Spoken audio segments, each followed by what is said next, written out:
7-story building.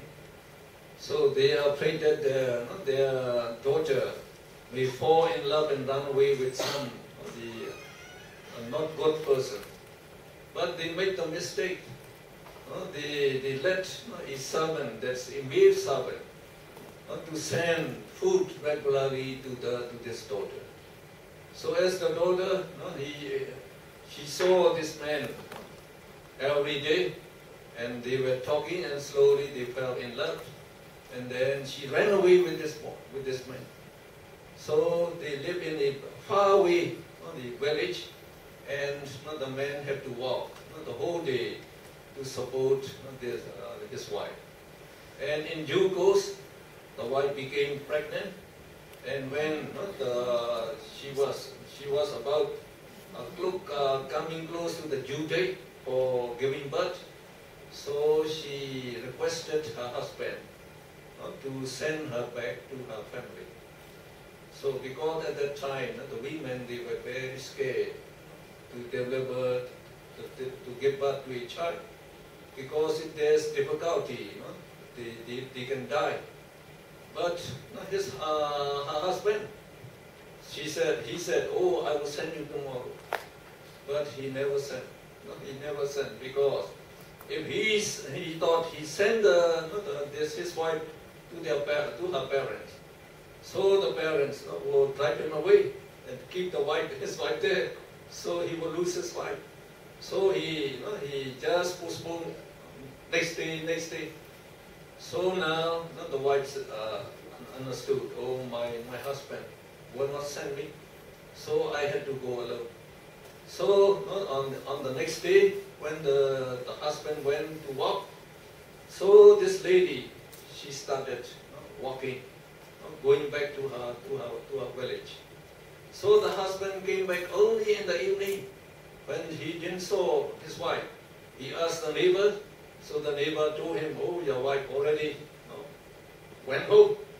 So he tried to follow his wife, and he met her halfway between the village and their city, in the forest at night, and she gave birth at that place.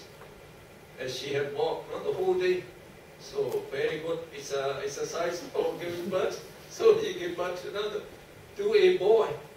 So as the boy was born on the road, he was given the name Pantaka.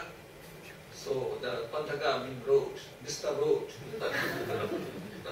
So he told his wife, "Now you need not go back to your parents, let's go back." So he took his wife back. And after 2 years, the same thing happened again, because she was pregnant, and then she had to give birth again on this road again. So the second son is also given the name the Mr. Pantaka. So in order to differentiate them, they say the Maha Pantaka and Chula Pantaka. So okay. Okay. 咁呢個故事咧就係發生喺呢個佛陀嘅時代嘅。咁喺沙拉提啦就係呢一個舍衛城啦，係一個當時都好大嘅一個城市嚇。咁有一個嘅有錢人嘅屋企啦嚇，咁佢哋生咗個女啦嚇。咁呢個係佢哋嘅寶貝女，咁所以咧佢哋咧就父母啊屋企人咧就驚呢個女學壞啦，咁所以咧就將佢咧就一直咧都收埋喺咧屋企咧嘅7樓嚇，咁咧就唔俾佢落街啊咁樣，或者係同其他人接觸嚇。咁因為佢哋屋企都有錢啦，咁所以咧就起樓起到可以起到7層啊咁樣嚇。咁我咧佢哋咧屋企人咧都做咗一個錯誤嘅決定啦。咁就係每日咧佢哋都安排咗一個工人嚇，咁不過係一個男性嚇，咁咧就係送食物咧俾佢哋呢個女咧去食用啦嚇。咁因為即係日子耐咗咧，咁就日久生情啦，咁佢哋雙即係墮入愛河啦咁然後咧就終於有一日咧，咁佢哋就一齊呢一個有錢女咧，同埋呢一個嘅呢個男性嘅工人咧，咁就私奔啦嚇。咁私奔咧就走咗去一個村落嗰度啦嚇。咁佢哋一齊住嚇，咁呢個男性都會要出去做嘢啦。咁後尾咧就呢一個嘅女士咧，咁佢就懷孕啦嚇，咁佢一直咧都覺得咧覺得係可能唔係好安全啦，想咧就翻叫佢丈夫咧送佢翻去娘家度咧，就係先至係去生仔啦。咁但係咧，佢嘅丈夫咧就經常都會回答佢咧，就話好啦，我聽日送你翻去啦嚇。咁每一次咧，即係當佢太太咧係咁樣去請求嘅時候咧，咁佢都只係會咁樣答啦嚇，就話我聽日咧送你翻去啦咁。咁咧呢個太太咧都知道咧佢嘅呢個丈夫咧都唔會送佢翻去啦。咁所以咧咁其實呢個補充翻呢個丈夫咧，就係因為佢都驚咧，就係話送呢個太太翻去咧，咁咧就嗰家人咧就一定會踢佢走啦，咁就佢哋咁佢就會失去咗佢嘅妻子啦咁樣。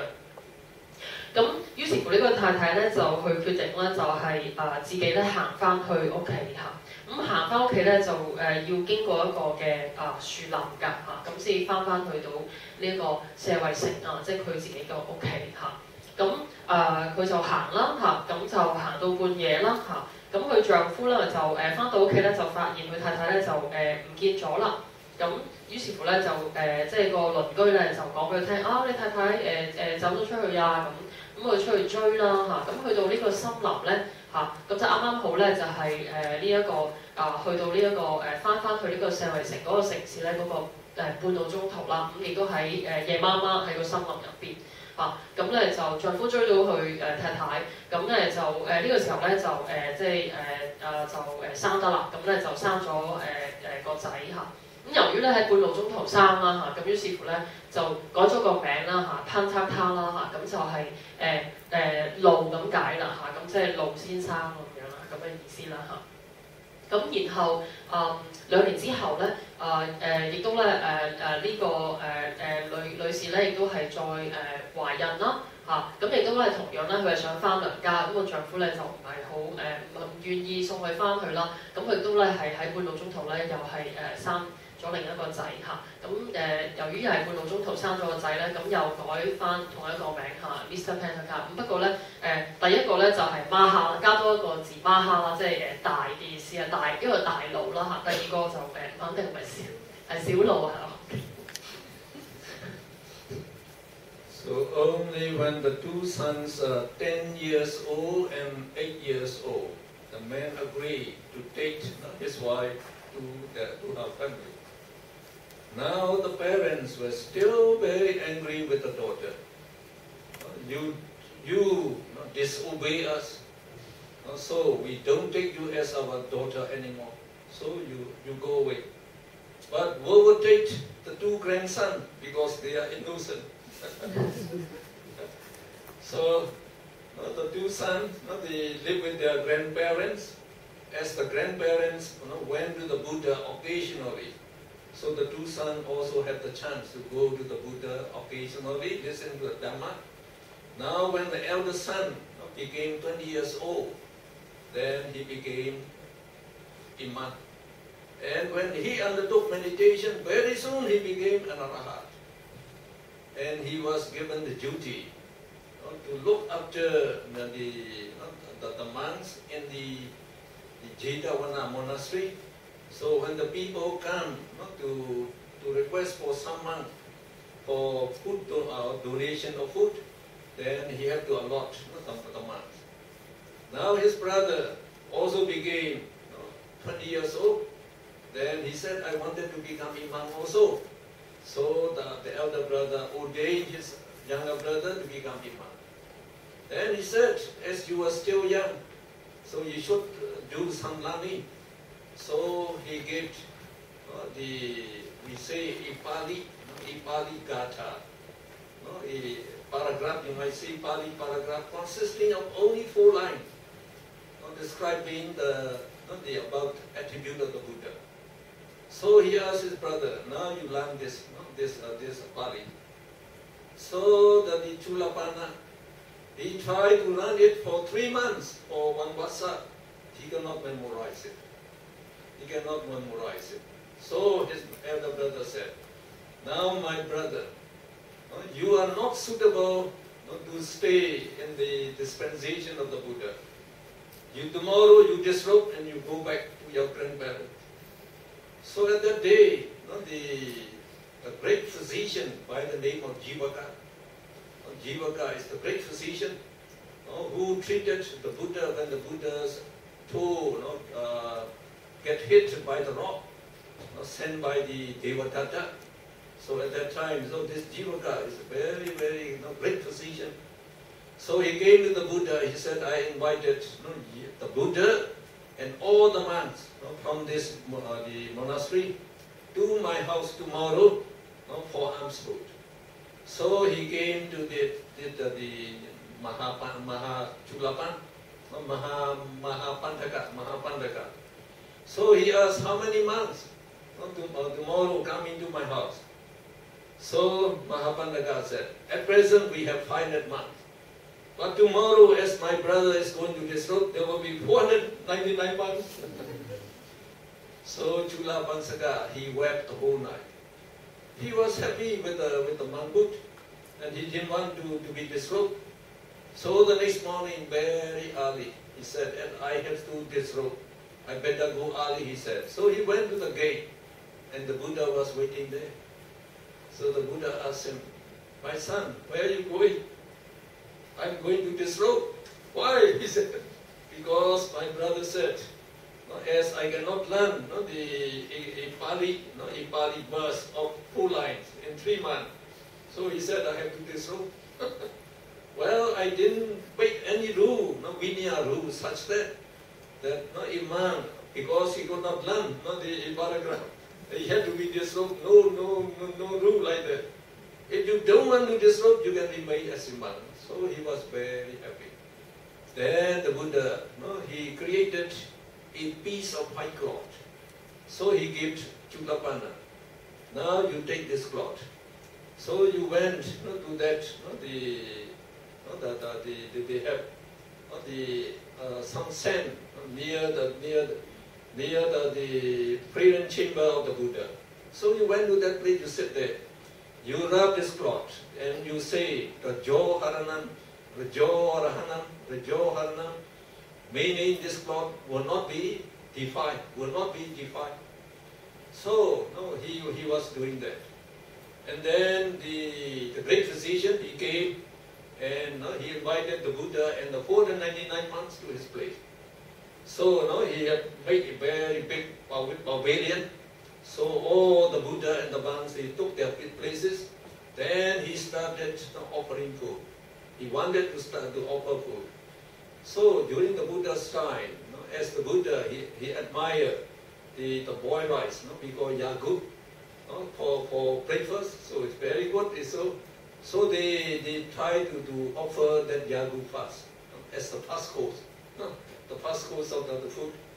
So he asked the alms bowl of the Buddha. The Buddha, he just put his hand on his alms bowl. He didn't say anything. That means he wouldn't give his alms bowl. His alms bowl. So the great physician was very, he is intelligent. He asked the Buddha, what's the matter? The Buddha said, there's still one monk in the monastery. So the great physician, he asked one of his servants, you went to the monastery, ask that monk to come.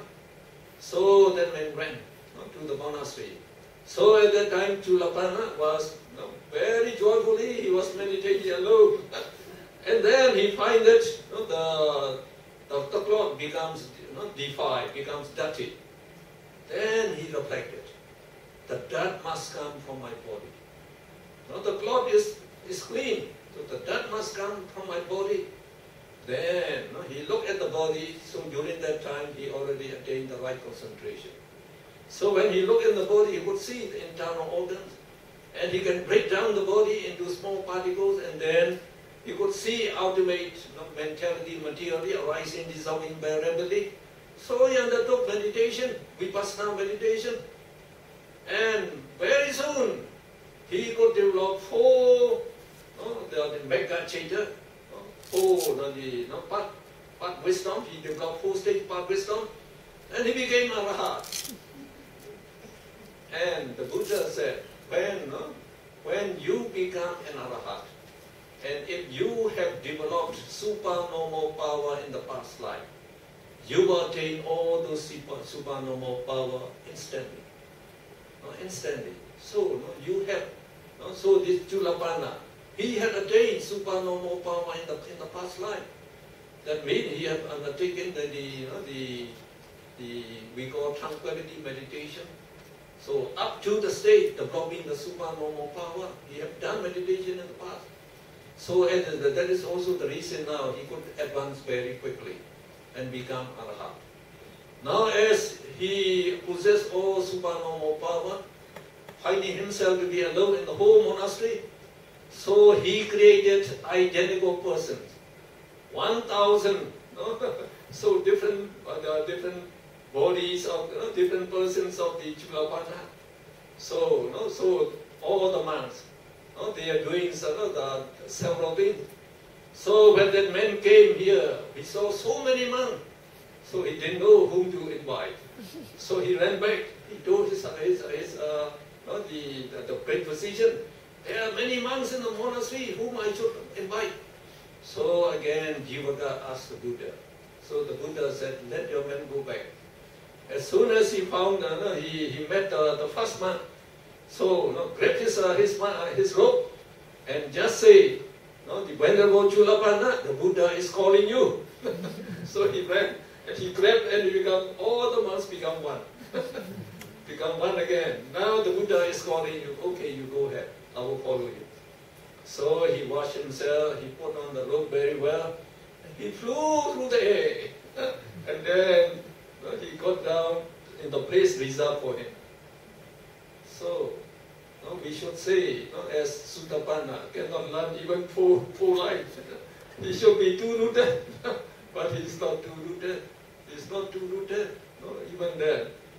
Now, the Buddha, he knew, as soon as you see a person, he knew all your past experiences.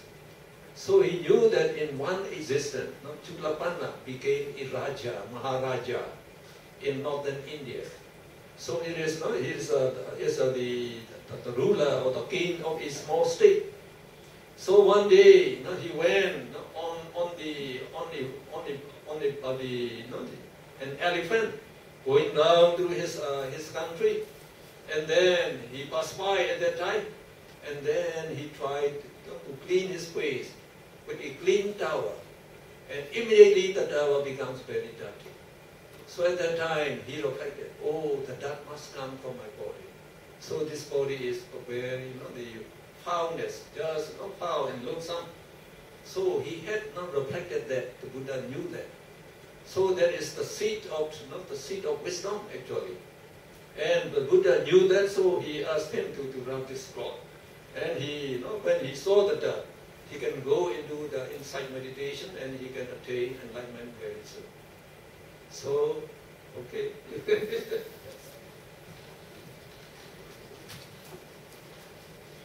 咁跟住咧呢兩兄弟啦，去到大哥哥去到10歲啦，細佬去到8歲嘅時候咧，咁咧咁佢哋終於咧佢哋父母咧都同佢哋咧翻去咧呢一個嘅呢個有錢嘅呢個有錢女嘅屋企咯。咁但係咧呢個有錢女咧佢嗰個嘅父母咧就非常之嬲啦仲係嬲緊咧佢個女咧突然間咧係當年咧係出走㗎，咁咧係不孝啦即係亦都咧係違反呢一個即係佢哋嗰個嘅意思啦。咁咧就佢哋嘅父母咧就唔就話我唔再認你係我哋嘅女啦。咁不過咧我嗰兩個孫咧就冇佢哋係無辜嘅，咁可以留低咁樣嚇。咁於是乎咧呢一個嘅呢兩個小朋友咧，咁就留低咗咧係同佢哋嘅外婆同埋外公咧就住埋一齊啦。咁咧因此咧佢哋咧就有機會咧係去見到佛陀啦，同埋咧係聽聞佛法。咁去到哥哥咧就去到20歲嘅時候咧係可以咧係一個足夠嘅年齡咧，咁咧可以咧係成為一個嘅出家人啦。咁咧佢都透過禪修咧，好快咧係達到呢一個嘅成為呢個阿羅漢嚇，達至呢個嘅阿羅漢果嚇。咁咧佛陀咧就派佢咧係去照顧一間嘅寺院啦。咁細佢2歲嘅弟弟咧，咁後嚟去到20歲嘅時候咧，咁佢哋都咧想成為一個嘅出家人啦。咁佢都咧係喺哥哥嘅即係協助底下咧就出咗家。咁呢個咧就係叫做周利頻陀啦。咁佢但係咧哥哥咧就同佢講啦，你啱啱出家，咁咧就你咧就不如咧你都係要學翻一啲嘢先嚇。咁你不如試下背呢4句俾4行嘅偈頌佢啦，咁啊背咗佢啦嚇。咁睇下咧佢可唔可以即係背到啦？咁點知咧經歷咗咧成3個月啦嚇，成個 Vasa 成個雨季呢一個嘅結夏安居嘅時間咧都過咗咧。咁咧呢一個嘅弟弟咧周利頻陀咧都係唔能夠咧係背得到呢4行嘅字格。咁咧，於是乎咧，哥哥就話咧，唉，你咁蠢啊！咁你不如咧就唔好再留喺呢個僧團入邊啦。咁不如咧，你聽日咧就去呢一個咧還俗啦，去 disrobe 啦咁樣嚇。咁咁啱咧喺呢一個嘅呢一日咧就係有一個嘅大嘅居士啦嚇，叫做住巴球啦。咁咧就係佢就咧預備咧就係邀請咧呢一個佛陀同埋佢嘅僧團咧就係喺第2日咧就係接受呢一個嘅供養。佛陀咧就問啦嚇，咁咧我哋有幾多人啊？總共有幾多人啊嚇？咁呢個哥哥咧就回答啦。我哋有500人嘅嚇，咁不過咧聽日咧就會得返499下，因為咧有一個咧就將會聽朝咧就還俗啦咁樣嚇。咁於是乎咧佛陀咧就去睇下咧就係發生緊去了解下咩事啦嚇咁樣。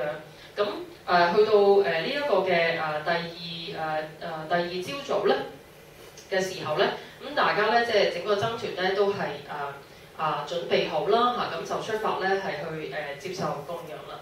咁咧佛陀咧就係喺呢個嘅閘口咧寺院嘅閘口咧，咁佢咧就遇到呢一個嘅周利頻陀啦嚇，咁咧佢就係喊住啦嚇，咁咧就係因為咧佢知道咧自己咧即係佢係到即係第2朝早咧都係咧背唔到嗰嘅四句嘅呢一個嘅偈頌啦。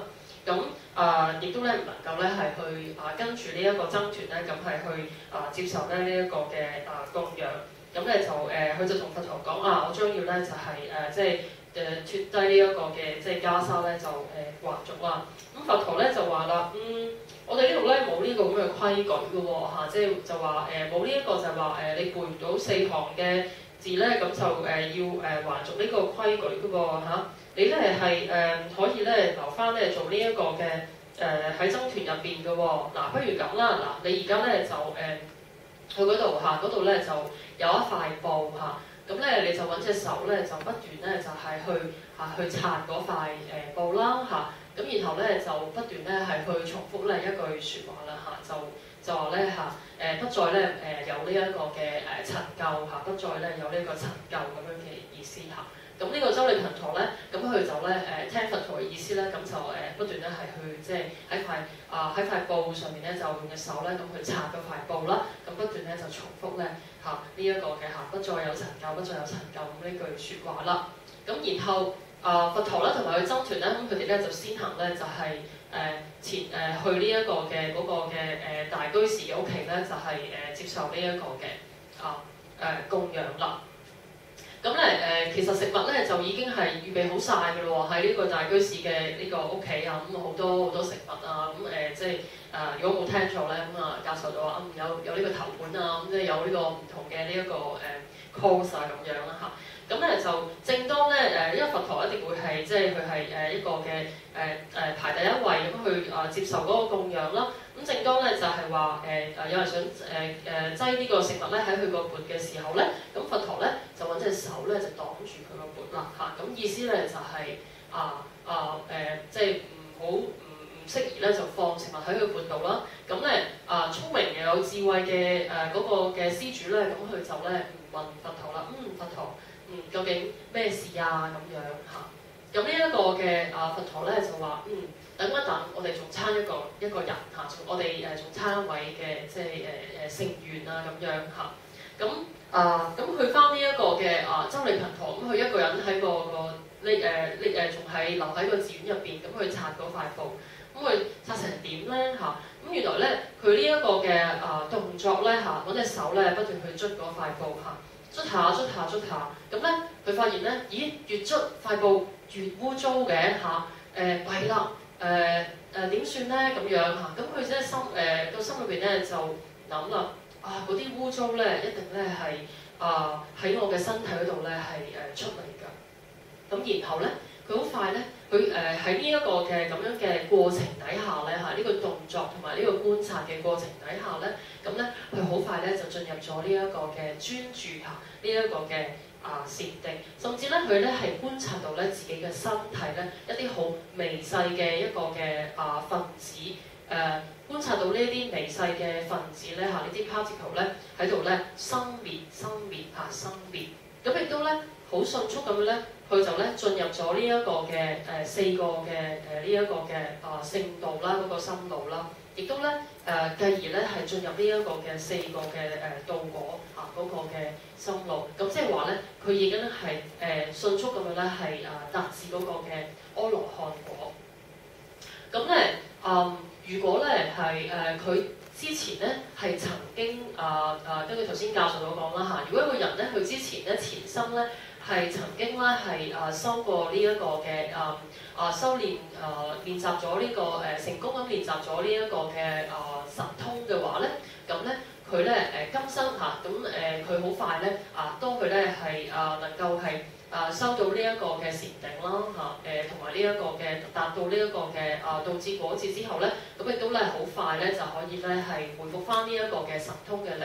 咁呢一個周利頻陀咧，亦都果然咧係好迅速咁樣咧係得到呢一個嘅恢復翻呢一個嘅神通力。咁咧佢當恢復到呢個神通力嘅時候咧，咁佢咧將自己咧由一個人咧就分到咧成為1000個人成為1000個人。好啦，咁咧又回説翻咧就係頭先居士嘅屋企咧嚟講咧就係佛陀咧就回答咗個大居士咧就話我哋仲差一個成員一個僧團成員。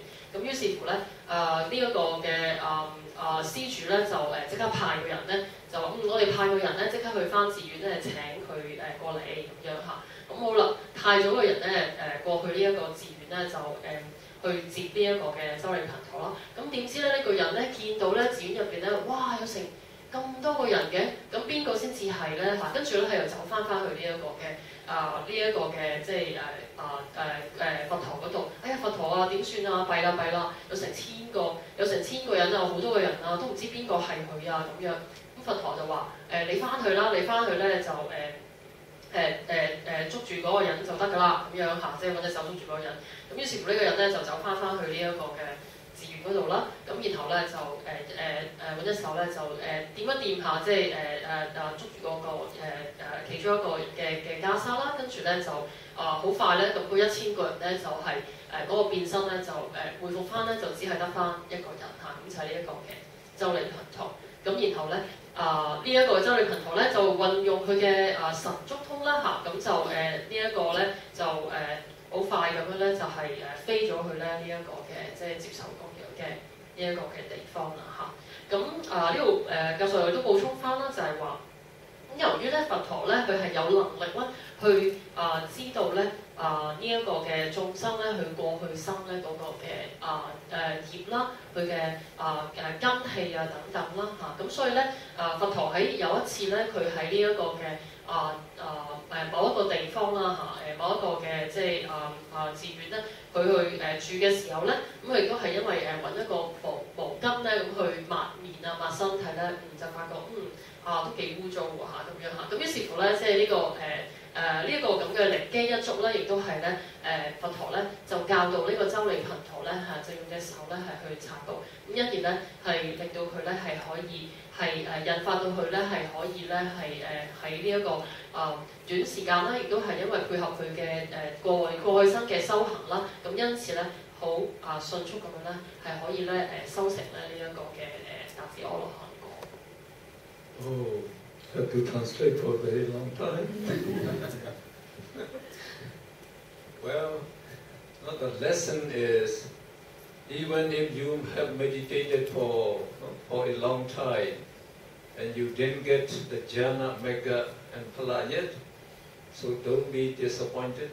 Don't be disappointed, because maybe your meditation, so you have not exerted the right effort yet, or maybe your method is not the right method as taught by the Buddha. So, and maybe you didn't get the right teacher yet.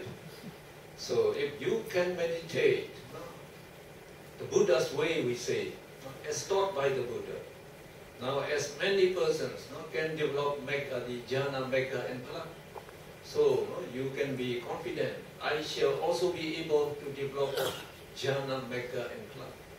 And try, don't give up. So sooner or later, you will attain this jhana, megha, and phala.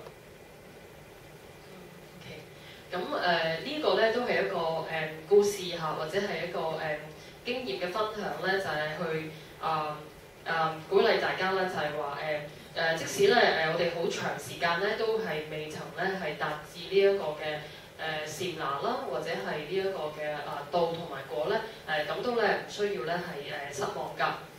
咁因為咧好可能咧係個方法唔正確啦，個方法唔係話佛陀教嘅方法啦，又或者咧未遇到咧一個嘅適合我哋嘅一個嘅老師啦嚇，咁但係咧都千祈唔好氣餒啦嚇，咁咧都應該咧係同自己咧係去講啦嚇，或者呢個可以話係一個發願啦，就係我將會咧都係咧係可以咧係有能力咧係去修行咧係去達至呢一個嘅禪那啦。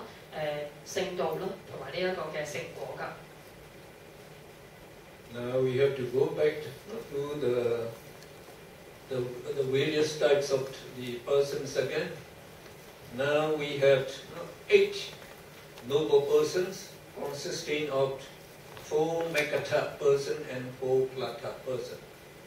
So Sotapatti Meghatha person is the person who is attaining the Sotapatti Megha Chaita.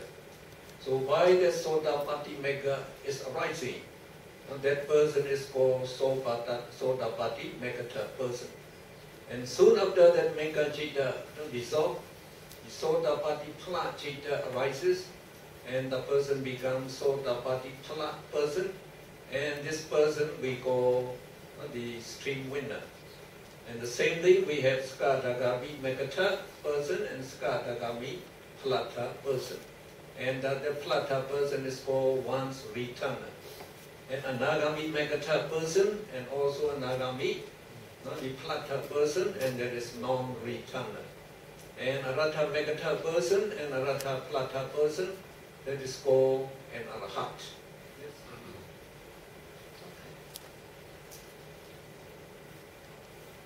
應該係道啦，呢個應該係聖道同埋呢個聖果嘅聖人嚇。咁咧呢一個跟住教授就介紹5、6、7、8啦，同埋9、10、11、12啦嚇。咁呢個Sotapatti Meghatha咧，咁就係呢一個修行緊係呢一個嘅預流道上面嘅一個人啦嚇，即係佢仲未達到呢個預流果嘅。咁佢完成咗之後咧嚇，咁咧佢就係呢個就係第9啦，咁就會係呢一個嘅預流果嘅呢一個嘅聖人嚇，咁就即係話佢哋嗰個 stream winner 啦，咁就係係已經係一個嘅預流果嘅聖者。咁第6呢一個咧嚇Sakadagami Meghatha啦，咁佢都係喺修行緊呢一個嘅一來果嘅一來道嘅一個嘅聖人啦嚇，咁佢完成咗呢一個修行之後咧，咁佢就成為咗呢個薩卡德加咪Plata 嚇，咁佢哋就成為咗呢一個嘅正式咧呢一個嘅一來果嘅呢一個嘅聖人嚇，咁即係佢只係會翻嚟呢一個欲界咧係投生多有欲界一次嘅啫嚇，咁然後咧第七項咧就係呢個阿那加咪Magata 咧，咁就係呢一個嘅不還道嘅呢一個嘅聖人啦嚇，咁即係佢仲係喺呢一個嘅修行緊嘅呢一個嘅不還果，咁佢完成咗呢個修行之後咧，咁就係第11項啦，就係阿那加咪Plata 啦，咁就係呢一個嘅不還果嘅聖人，咁咧意思就係話咧，佢係唔需要再投身欲界嘅啦。咁第8項咧就係呢一個Arahata Magata， 就係呢一個嘅阿羅漢道嘅一個修行者啦嚇。咁佢完成咗呢一個嘅修行之後咧，咁咧就係第12啦，就係 Arahata Plata 啦。咁咧就係呢個嘅阿羅漢果嘅呢一個嘅聖人。咁咧意思就係去達至阿羅漢果啦，亦都係唔會咧再翻嚟呢一個嘅。On page 180, we have the topic Puggala and Citta. So we described the consciousnesses that can arise in various types of persons, and we give you a table there. The table there, if you look at the table, so the first person we described here is Dukati, a dukkha person, woeful, rootless person. So they mean that the woeful people, the woeful beings. So the citta that can arise in these beings are the 12 akusala citta, immoral consciousness. And the 17, the rootless consciousness, ahituka citta, with the exception of hasitupada citta. Hasitupada citta is the smiling consciousness of arahats. So they will not arise in the whirlings or non-whirlings, in the whirlings. And then they can also attain all the 8 Mahakusala Cittas. So altogether there are 37 Cittas that can arise in these woeful beings. So not all woeful beings would be able to develop these 8 Mahakusala Cittas. Now we can see, like the cat, the dog, like the mother cat, the mother dog. As they feed their youngsters and they look after them, so they can develop Mahakusala Citta. And it will be the Jnana Vidyuta, the Mahakusala Citta. But here it is quite amazing. So some of these woeful persons, they can also develop Mahakusala Jnana Samyukta Citta. For example, those woeful ghosts who died from human existence and became woeful ghosts, so they are born by spontaneous rebirth. Then they know the Buddha, the Dhamma, the Sangha. So we have the story in the chronicle. So a lady, woeful ghost. So with 2 youngsters, one son and one daughter. So she was trying to find some food on the road, and she was walking, and then she came to the place where the Buddha was giving the discourse, the Dhamma talk. Then she listened to the Dhamma course. So in such case, they can develop Mahakusala Jnana Samyukta Citta as well. So the lady is a ghost, woeful ghost. But she has a son and a daughter. She has a son and a daughter. Yes. Also ghosts or... Yes, they are all woeful ghosts. Okay. Thank you. 咁跟住咧就係去到180頁咧嗰個嘅表嗰度啦嚇，咁咧就會再清晰咧咁係做一啲嘅總結㗎。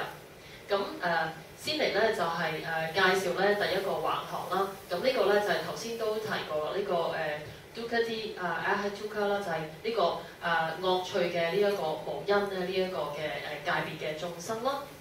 咁佢哋咧就會生起咧係12個嘅不善心啦嚇，咁大家應該好熟悉啦。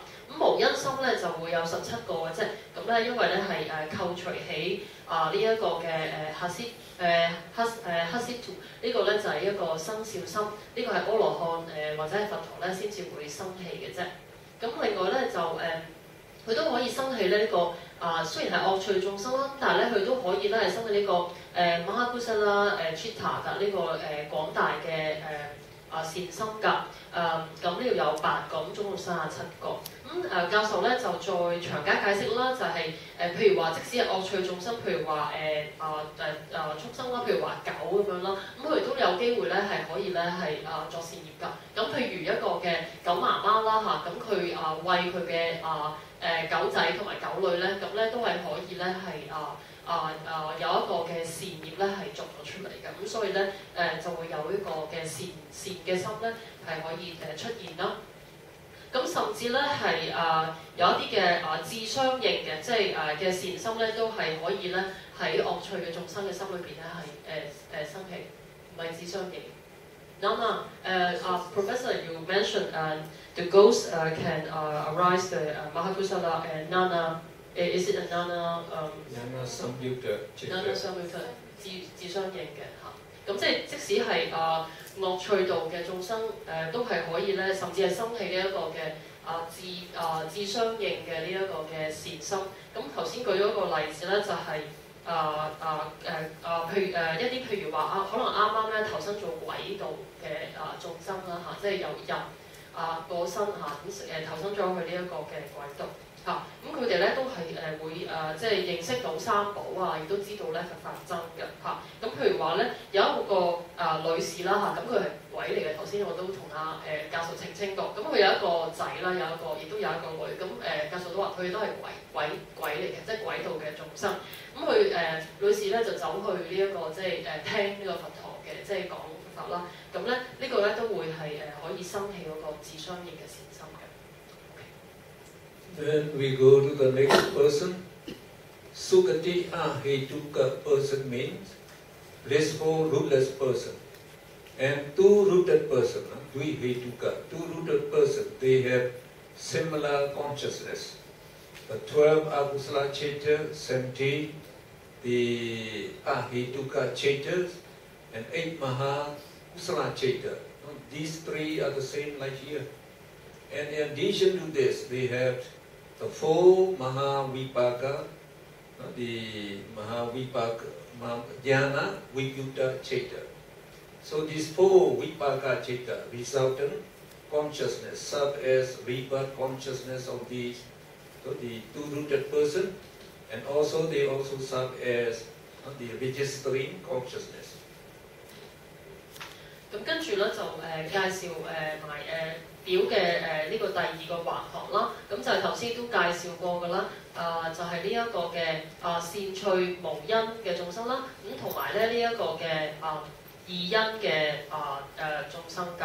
咁佢哋咧生起嘅心咧，同剛才惡趣嘅無因嘅眾生嘅心咧都係相似㗎。有12個咧係不善心啦。有17個咧係無因心啦，亦都係除去呢一個嘅生肖心啦。咁亦都有8個嘅廣大善心不過咧呢一個嘅另外有8個嘅，有4個咧就係呢一個嘅廣大嘅果報心咧，就係智不相應嘅4個。咁我哋頭先亦都有提過啦異因對於異因心嘅異因嘅眾生嚟講咧，佢哋一投生呢個世間咧，咁已經係用智不相應嗰個嘅善心咧係去投生㗎。咁所以咧就會得到呢個數字。Now we continue on the last page of the tables attached at the back of the book. We also have the yes, with some Chinese chart also, chart number 10, I think, the last chart. So, and also at the back of your book, we have this chart. So, we continue with this Tihetuka Udujana, that means 3-rooted worldly person. So, the Chitta that arise in them are the 12 in moral consciousness, 17 rootless consciousness, and 8 Mahavipaka.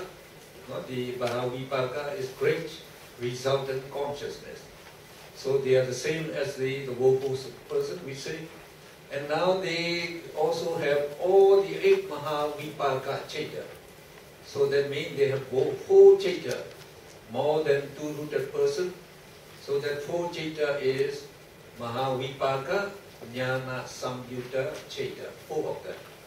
And then they can also develop the 9 jhana. That means 5 Rupa Vajra Kusala jhana and 4 Arupa Vajra Kusala jhana. So if they attain all the 9 jhana, then you add here. So 45 plus 9, you will get 54 Chaita arising in 3-rooted persons. OK。好，咁跟住咧就大家可以睇咧，之前已經派過俾大家嘅應該係表9後面嘅即係第9個表後面啦。又或者咧你可以填書後面咧嗰度都有嘅。呢、個就係 Table of Pugala and Chitas 嗰個表啦。咁就首先講呢個三因嘅人啦，佢哋嘅心啦三因人嘅欲界地嗰個心啦。咁咧就都係同頭先嗰對最初咧有啲相似㗎，就係、佢哋會可以生起12個不善心啦，17個無因心啦除去呢個生笑心啦。咁另外8個廣大善心啦。咁另外廣大果報心咧係有8個㗎。咁其中4個係智相應，其中另外4個係智不相應。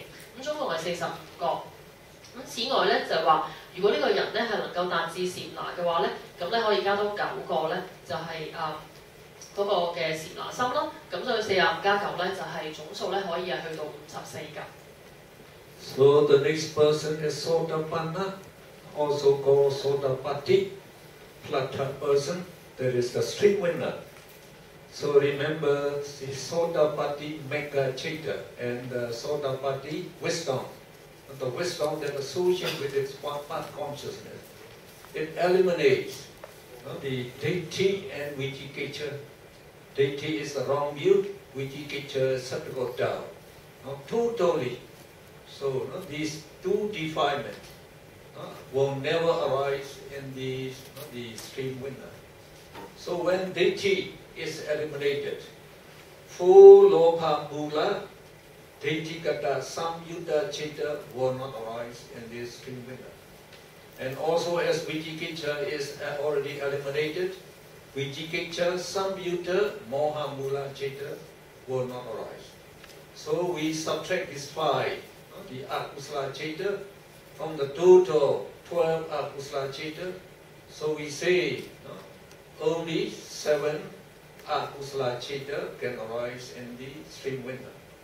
Then they will have these 17 rootless consciousness. So these are the consciousness that are essential for observing 5 sense objects. We need them. And then they also have all the 8 Mahavipaka Chaita, which can be their rebirth consciousness, and life continuum, and as well as the Tadaramana Chaita. And the stream winner can they enjoy Nibbana bliss with Sotapatti Platta Chaita. So altogether we subtract 5 Chaitas here and we add 1 here, so we get 41 Chaitas as the total. So you subtract 5 from this 45 and then you add 1. You get this Platta Chaita, you get 41. Then you have also to add the 9 Kusala Jhana Chaita. The person can attain all the jhana chaitas. 咁跟住咧就係介紹呢一個表啦，就係預留聖者嘅咁嘅嗰個嘅出離心咁首先咧就係呢一個不善心方面咧就係得翻7個嘅啫咁就相比起呢一個嘅三因人咧12個咧，咁扣除咗5個㗎。咁扣除咗5個乜嘢咧？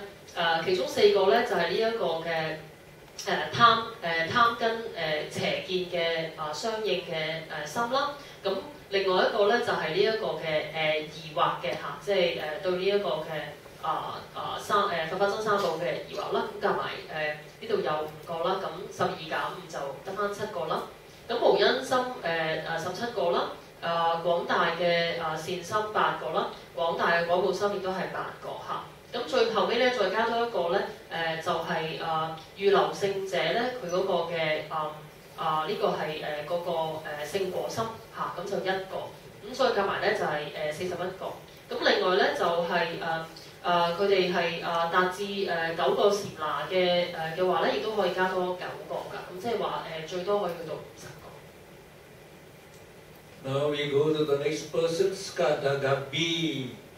No, means the one's returner. No, one's returner. So the chaita that arise in them are the same as the chaita that arise in the stream winner. But instead of Sotapatiplata chaita, they will enjoy Nibbana with Skadagami Plata chaita. So we say, in such Skadagami Plata chaita, in place of Sotapatiplata. So they have the same chaita as the stream winner.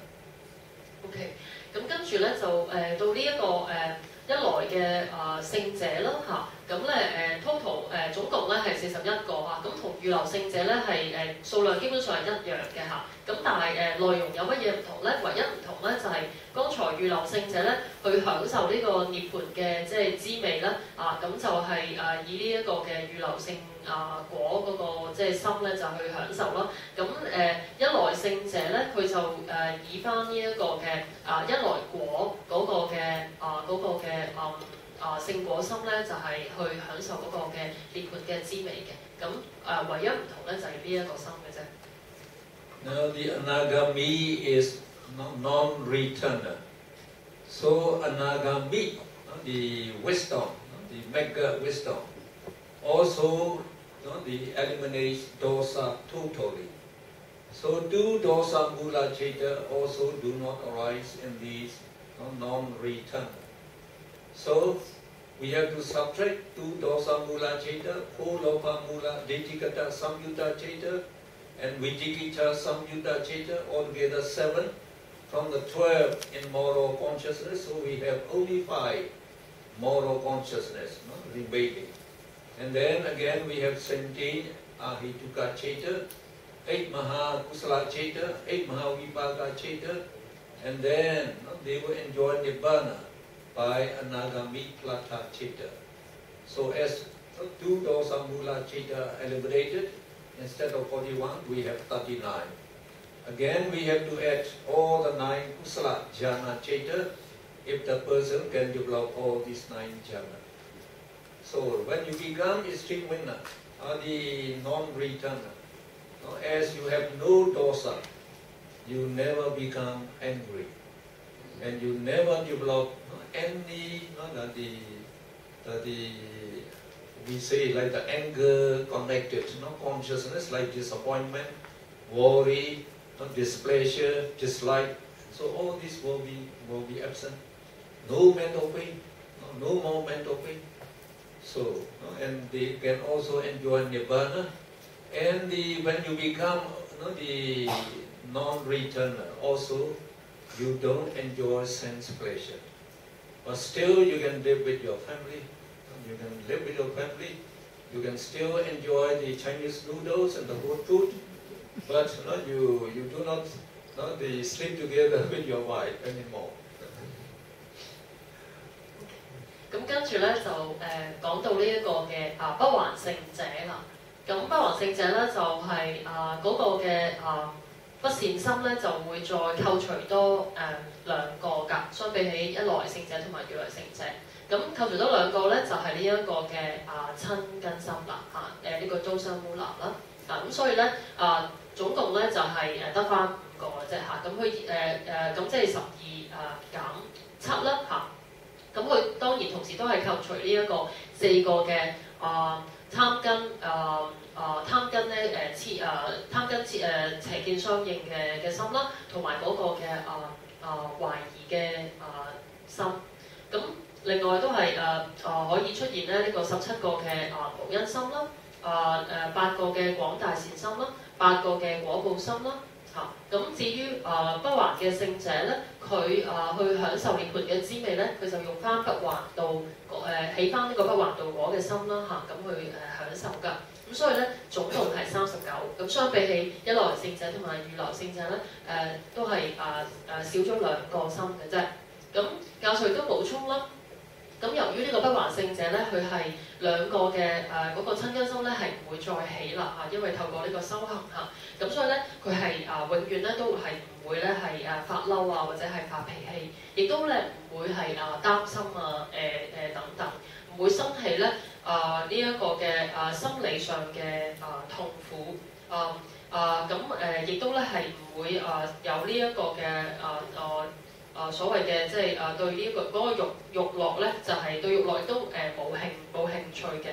咁不過咧佢哋不還聖者咧都依然咧可以同屋企人咧就住埋一齊，依然咧可以咧享受呢一個嘅即係呢個中國麵啦即係教授成日都會舉嗰個例子咁不過咧佢係唔會同呢個太太一齊瞓嘅瞓埋一齊咁呢個就係關於不還聖者嘅。The last person, Arahat. So Arahata mega wisdom eliminates all the remaining defilements. So no immoral consciousness arises in Arahat. No more defilement. So no the immoral consciousness. And all the 18 rootless consciousness arise in Arahat. So including Situpada, their smiling consciousness. And these 8 Mahavipaka Chetas, they are the rebirth consciousness and life continuum. Now instead of Mahakusala, they will develop 8 Mahakriya Chetas. When they perform meritorious deeds, they perform this with Mahakriya Chetas.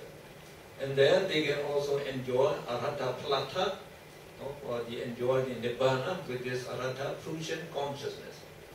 So altogether, there are only 35 Chaita that can arise in them. But we can add, we have to add all the 9 Kriya Jhana Chaitas. That means 5 Rupa Vajra Kriya Jhana and 4 Rupa Vajra Kriya Jhana that they attain.